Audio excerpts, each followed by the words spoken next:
Okay, class. This is chapter 9-1, which is an introduction to limits. Once again, I am posting the notes that go with these, and you may find that they're just a little bit different because I have more things on them than I have here. So I'll talk about that as I go through. The first one is a picture, and what I have there is I've drawn the graph for the equation f of x is equal to x plus 2. So I made my table of values and I plotted my line. We're talking about limits. Before we start on this, so let's think about a limit. You're all familiar with speed limits. A speed limit says it's 35 miles an hour. You may approach it from being below 35. So you're at 25, 26, 27, 28, 29, and so on. And you may never actually hit 35. You may hit 34, but never quite make 35. You can also approach 35 coming down. You were in on a road where the speed limit was a lot higher, and as you're approaching and it says that the speed limit's going to 35, you start to slow your car down. So you might be at 45, 44, 43, and so on. Again, you may never actually hit the 35. So a limit is something that you approach. And I think if you think about it in that manner, maybe it'll help. The first part here, we're talking about pictures, and that's why I've drawn the picture. So going back to the picture, I just picked an arbitrary number of 2.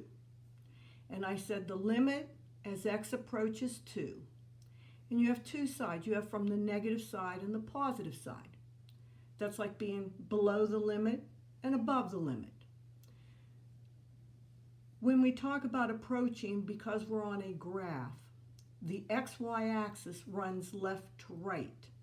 So when we say it approaches from the negative side, that means from the left side. And when we say from the positive side, that's from the right side.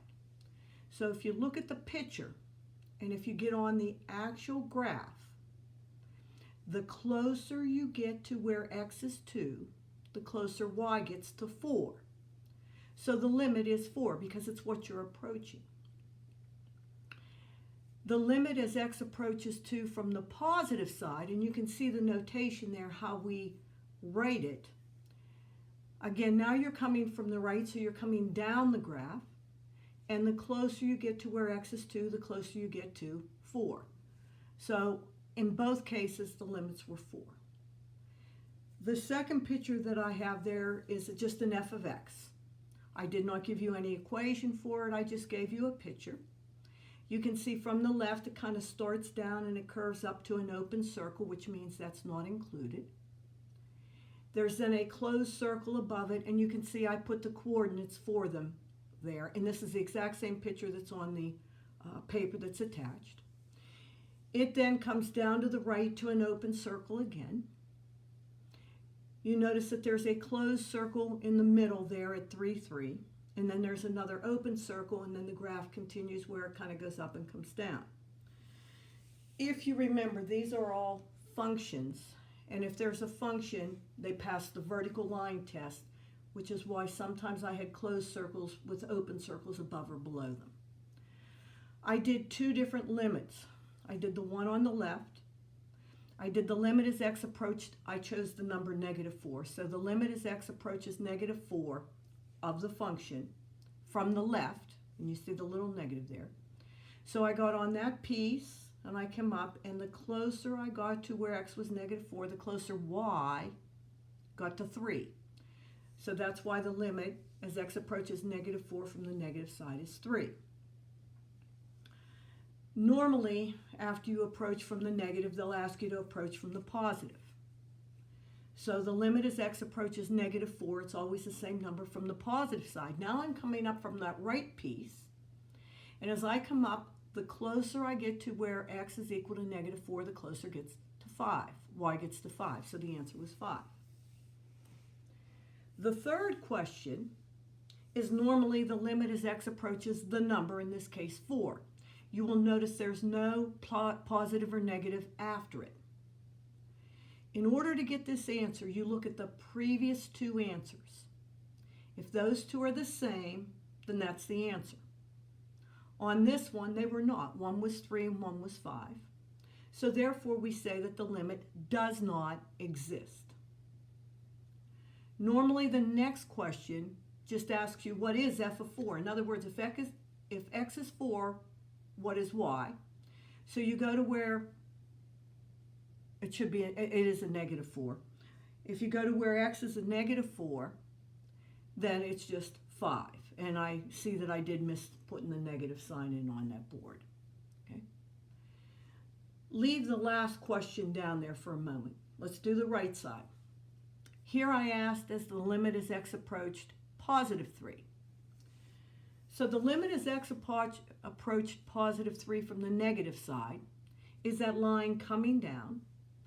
And the closer that x gets to 3, the closer y gets to negative 2. So that's why the answer was negative 2. Again, the second part will be as x approaches 3 from the positive side. So I'm using that kind of top line, which kind of goes up and comes over. And the closer x gets to positive 3, the closer y gets to, from the positive side, the closer y gets to 5. Again, the third question will always be, what is the limit as x approaches that number? You look at the first two answers. If they're the same, that's the answer. In this case, it was not, so you say it does not exist. The fourth question, again, is always, what is f of that number? In this case, 3. So you're looking for the closed circle. If there is no closed circle, then you say that it is undefined. In other words, they didn't tell us. They didn't define it for us. But in our case, there was a closed circle. It was not either one of the other two answers. So f of 3 is 3. Now, section 9.1 and one of the sections right after it, either 9.2 or 9.3, goes to talking about whether functions are continuous. And basically, we go back over the same type thing here. So that's why I added the next question there. It says, is f of x continuous at x equal to negative 4? Some people can just look at the picture if it's there and say, well, no, I had to lift my pen, so it was not continuous.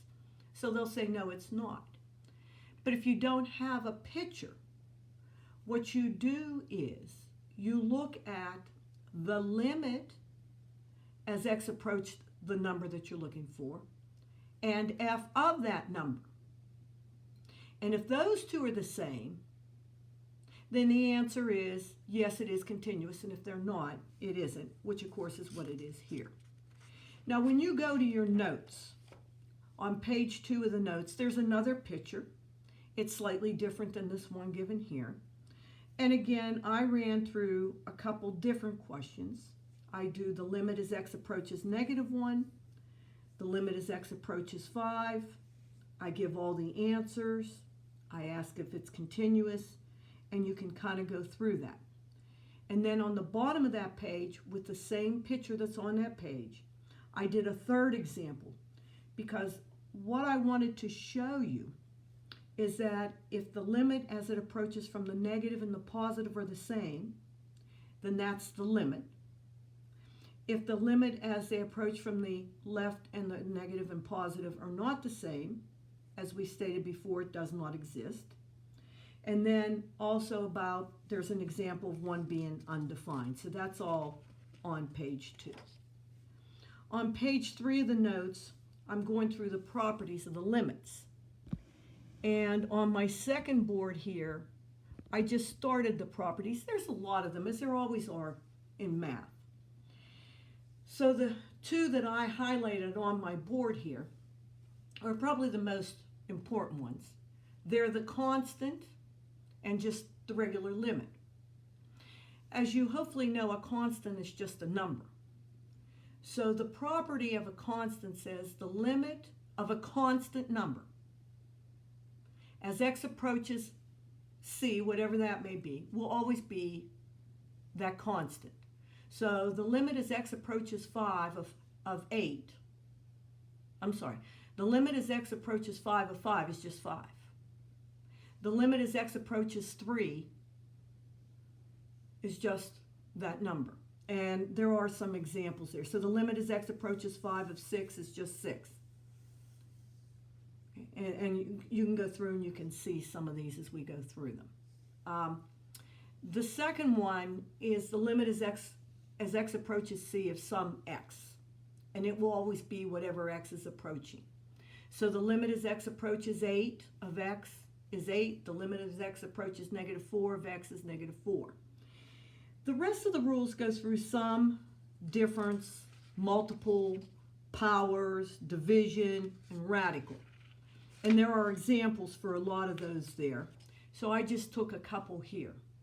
I did the limit as x approach 2 of the quantity 3x cubed minus 4x plus 1. Basically all you do is you put what x is approaching in for the x's, plug it into a calculator after you show your substitution, and you will get an answer. So in the first one, when I put 2 in, I got a final answer of 17. So the limit as x approaches 2 of 3x cubed minus 4x plus 1 is just 17. The second one, I did a radical one, and there is a little bit of discussion on the paper about what happens if it's a cube root as opposed to a square root. Remember, if it's a cube root, you can take the cube root of a negative number. You cannot take the square root of a negative number. So I picked one here that would work. The limit as x approached 3 of the square root of 5x minus 2. Again, I substituted the 3 in for x. I had the square root of 5 times 3 minus 2, which is the square root of 15 minus 2, which is the square root of 13. When I did this, I did not have a calculator handy, so I just left it as the square root of 13. If you had a calculator, you could have put it in and got your answer. The next one, number 3, is a rational one. So I did the limit as x approached 5 of 2x squared minus 3x over x plus 1. So again, I substituted in my 5 for my x. You can see I did my math, making sure that I did my power before I multiplied. So 5 squared was 25, and then multiplied by 2. I did my numerator part. I did my denominator. And I got 35 over 6. And again, the rule is always, if you have a fraction, you're welcome to leave it as a fraction as long as it's in lowest terms. You could have divided it out. Again, I didn't have a calculator, so I did not do the decimal, but you could have done the decimal. And I think normally they'll ask you to go 3 places if you do a decimal. What you have to watch is on a rational, if the denominator goes to 0.